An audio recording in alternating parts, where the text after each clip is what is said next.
moment was, I think, last year there was a team which was working with a social enterprise, trying to create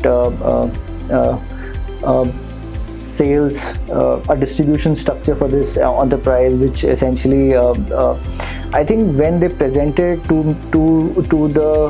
made the final presentation to Harsh along with all the entrepreneurs, I think the kind of reaction that we got after the presentation and the kind of feedback that we got from the entrepreneur, I think that really touched me in terms of what impact that these guys were able to create in 30 days period.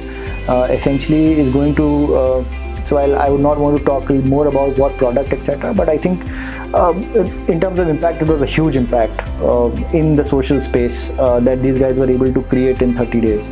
And in fact, to my surprise, the social organization wanted to hire them as, but unfortunately that didn't work out. But I think that would be the proudest moment of the program.